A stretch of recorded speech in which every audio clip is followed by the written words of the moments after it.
Ден 12 от трансформацията на тялото ми. Ето така изглеждам днес. Днес съм малко по-лек, но няма голяма разлика в теглото ми все още. Не съм сигурен дали си личи. Надявам се да има някаква разлика все пак. Надявам се да съм малко по-чист. Защото от няколко дни вече се храня много по-добре. И се надявам наистина да има разлика. Днес тренирам гърди. Също се чудя дали да завърша тренировката с едно упражнение за трицепс. И също утре да тренирам бицепс вместо трицепс. И вече след бицепса на следващия ден да направя тренировката ми за трицепс. Защото когато тренирате гърдите, ако правите лежанката, което е препоръчително, според мен, защото е страхотно упражнение, когато правите лежанката, независимо от това дали използвате широк или тесен хват, винаги натоварвате трицепса. Лично аз винаги усещам наистина много добро напомпване в трицепса. Независимо от това дали използвам широк или тесен хват, винаги усещам упражнението в трицепса, което все пак го натоварва до някаква степен и точно за това съм се замислил дали просто да не завърши тренировката с просто няколко серии за трицепс, за малко повече натоварване, защото много хора ми казват, че ръцете са ми по-изоставащи в сравнение с другите мускулни групи, просто са ми по-слаби в сравнение с рамене, гърди, корем също, и за по-добър баланс в физиката. Наистина се налага да приоритизирам някои мускулни групи, да ги тренирам малко по-здраво, малко по-често, за да може просто да изглежда по-добре. Защото когато имате доста слаби мускулни групи и в същото време други мускулни групи доминират, някакси не изглежда толкова добре в сравнение с всяка мускулна група да е балансирана. Не знам дали го обяснявам добре, но това, което искам да кажа е, че трябва всяка мускулна група да е съразмерна с другите, за да може да има баланс, да изглежда много по-добре. Например, гърдите да съответстват с големината на раменете, на ръцете, а не раменете да са огромни с малки ръце. Това е, което искам да кажа. Също, за да направя влоговете малко по-интересни, искам да говоря на различни теми. Днешната тема ще бъде за изоставащи мускулни групи, защото така започнах. Така че сега започвам да тренирам. Все още в момента просто се храня малко по-чисто, не броя калории, не се опитвам да изяждам огромни количества храна, в същото време не се опитвам да си ограничавам калориите, просто ям колкото ми се яде, просто гледам, старая се всичко това да бъде от здравословни храни, без повече сладки, без преработени храни. И за сега има малка промяна в теглото надолу и предполагам просто изхвърлям водна задръжка, може и малко мазнина да изгоря, но ще видим. Така че започвам с гърди, ще ви покажа тренировката. Няма да бъде абсолютно всяка серия и така изглеждам ден 12. Смятам да направя 2 упражнения за гърдите и едно за трицепса.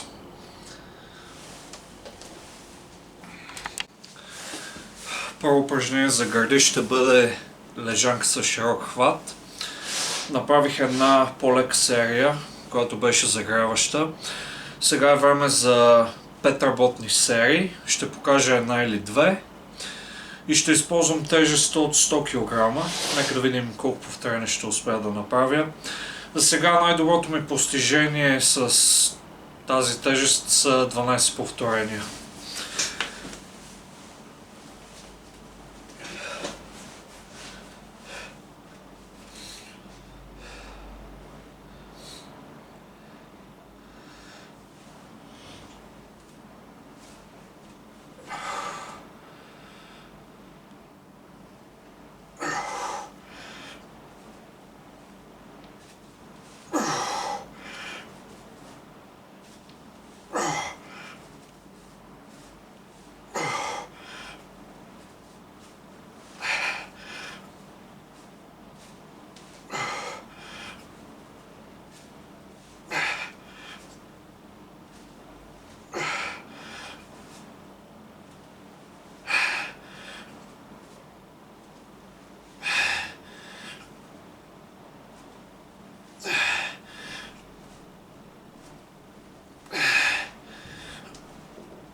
Ново постижение, нов рекорд. Успях да си подобря постижението. Най-доброто ми постижение до сега на това упражнение беше 12 повторения с 100 кг. Сега успях да подобря това постижение с цели 2 повторения, от което съм наистина много доволен.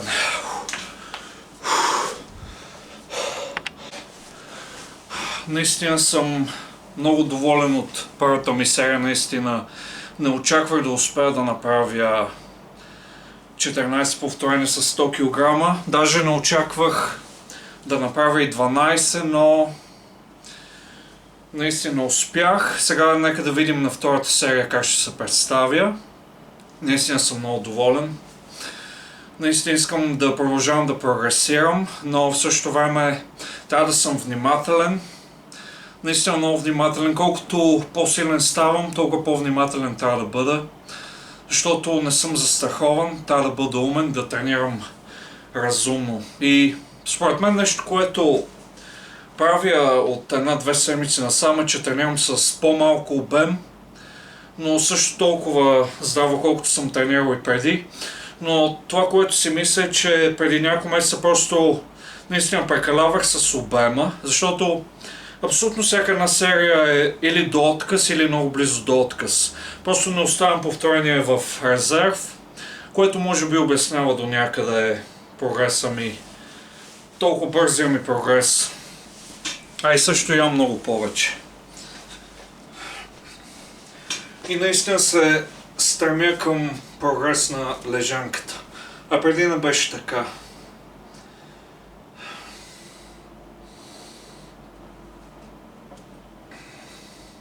Това да се опитвате да слагате повече тежест, понякога е полезно и помага.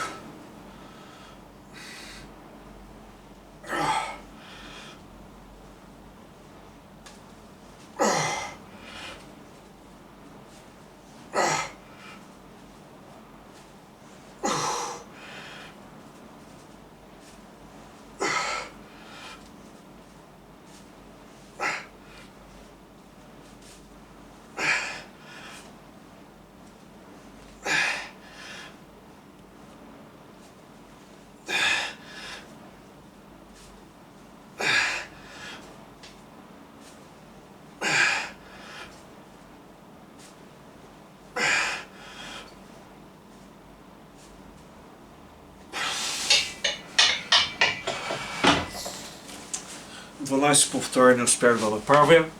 Пак съм много доволен наистина. И просто продължавам по този начин с по-малко обем, но тренирам много здраво на абсолютно всяка една серия.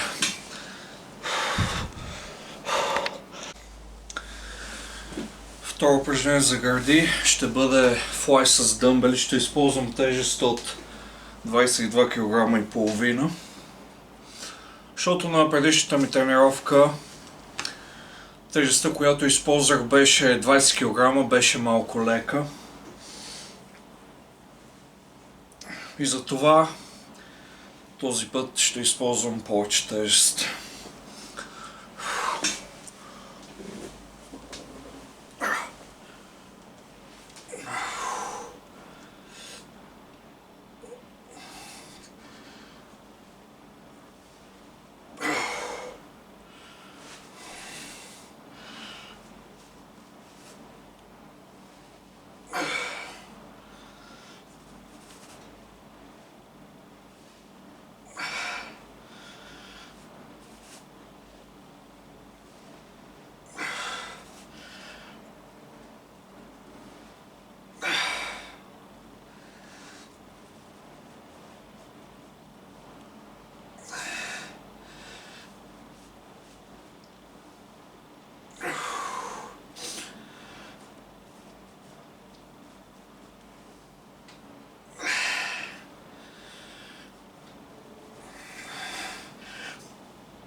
И сега, както ви казах, ще направя и едно упражнение за трицепс. Ще бъде с лост и упражнението ще бъде над глава. Ще използвам тежест от 40 кг.